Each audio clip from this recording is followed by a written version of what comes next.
Olá a todos, sejam muito bem-vindos ao podcast Química em Foco.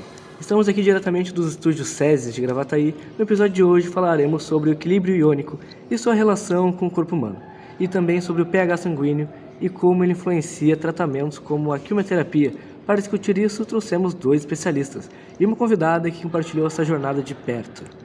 Nós temos uma situação-problema para começar a discussão, que diz assim: um laboratório de pesquisas médicas está enfrentando um desafio crítico relacionado ao equilíbrio do pH sanguíneo em pacientes submetidos a tratamentos de quimioterapia. Durante o tratamento, alguns pacientes apresentam distúrbios no pH do plasma sanguíneo, resultando em níveis de pH abaixo de 6,8, bem abaixo do intervalo saudável. Isso está causando sérios danos cerebrais e ameaçando a vida dos pacientes. A equipe de pesquisa precisa encontrar uma solução eficaz para evitar esses efeitos colaterais prejudiciais nos pacientes durante o tratamento de quimioterapia, sem interferir na eficácia do tratamento em si. Como eles podem ajudar o pH sanguíneo de forma segura e eficiente, sem comprometer a terapia contra o câncer? Então, por que o pH do sangue é tão importante? Como ele afeta a nossa saúde e, em especial, pacientes oncológicos? Vamos explorar tudo isso agora. Para começar, quero convidar a doutora Camille, bioquímica e pesquisadora na área de equilíbrio ácido-base, para explicar o conceito de equilíbrio iônico no sangue. Doutora Camille, o que é esse equilíbrio e por que ele é tão fundamental? Olá, obrigada pelo convite. Então, o equilíbrio iônico do sangue ele é um mecanismo essencial que mantém o funcionamento adequado nas nossas células e sistemas.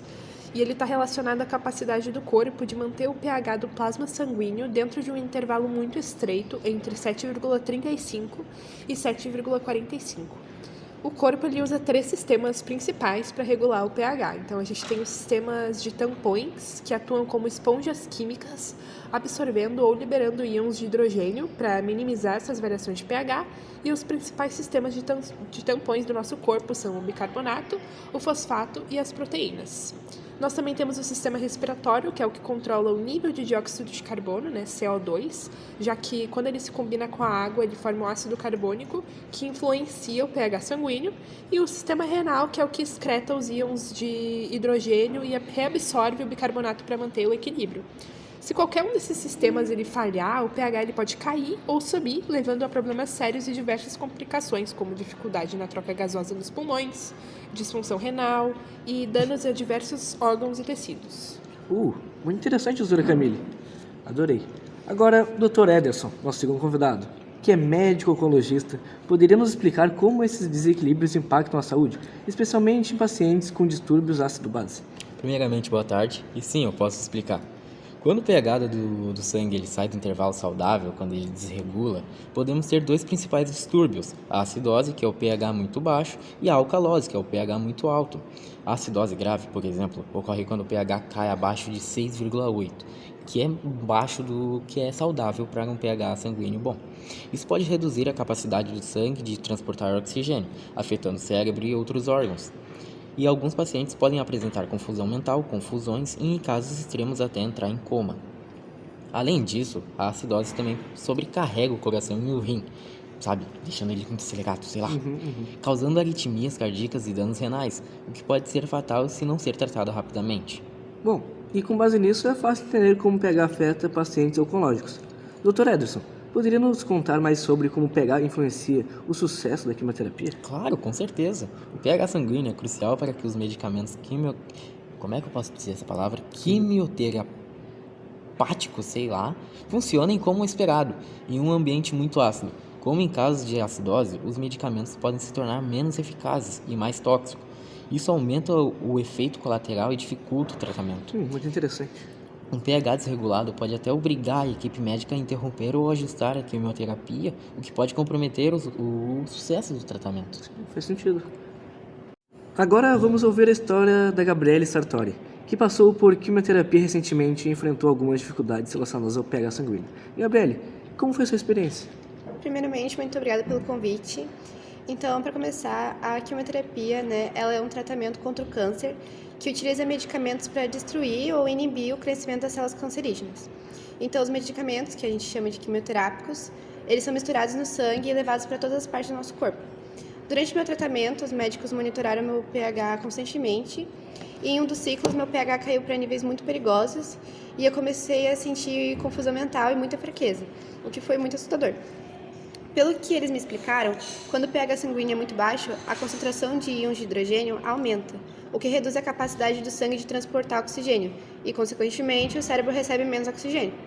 Aí a falta de oxigênio leva a danos neurais, podendo resultar em confusão mental, convulsões e até coma, como o Dr. Ederson tinha falado.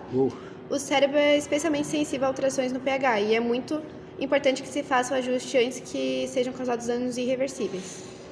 Então eles ajustaram a minha medicação e me deram bicarbonato para estabilizar o pH. Além disso, eu recebi orientação para consumir mais alimentos alcalinos, como vegetais e frutas, o que me ajudou bastante. O mais importante foi o suporte multidisciplinar. Então, os médicos, os nutricionistas e enfermeiros trabalharam juntos para garantir que eu continuasse o meu tratamento com segurança. Muito interessante. Obrigado por compartilhar, Gabriele. Agora, doutora Camille, quais são os métodos convencionais e os desafios na regulação do pH sanguíneo? Os métodos mais comuns incluem a terapia de reposição de bicarbonato de sódio, que é indicada para neutralizar o excesso de ácido no organismo e tratar a acidose metabólica, como foi falado antes. A gente também tem um monitoramento frequente do pH, especialmente durante tratamentos como a quimioterapia, e dietas alcalinas também, como a Gabriele mencionou, né, que também é um método comum e importante. Então, esses métodos eles têm limitações, né? Por exemplo, o excesso de bicarbonato ele pode causar alcalose, que é outro problema perigoso. Além disso, há o desafio de ajustar o pH sem interferir na eficácia dos medicamentos quimioterápicos. Essa palavra tá me pegando. É difícil. Por isso, é crucial usar essas abordagens com muito cuidado e sempre com monitoramento constante. Tá difícil hoje, né, Ederson? Então, quais seriam as soluções mais promissoras para enfrentar esses desafios? Me diz aí, Ederson. Cara, a gente está explorando novos medicamentos com menor impacto no pH e tecnologias avançadas para monitoramento em tempo real. Um exemplo seria um sensor implantável que mede continuamente o pH sanguíneo. Outra solução seria o uso de tamponamento ajustado de uma forma personalizada para cada paciente. Então, a combinação da biotecnologia e inteligência artificial pode nos ajudar a prever alterações do pH antes que elas se tornem perigosas. Bom, muito obrigado, Gabriele, por compartilhar sua experiência e aos doutores Ederson e Camille por suas contribuições valiosas. Hoje aprendemos que o equilíbrio iônico no sangue é fundamental para a saúde e o sucesso de tratamento, como a quimioterapia. A ciência está avançando, mas ainda há desafios a serem superados. Se você gostou desse episódio, compartilhe e siga o podcast para não perder nossos próximos temas. Até a próxima!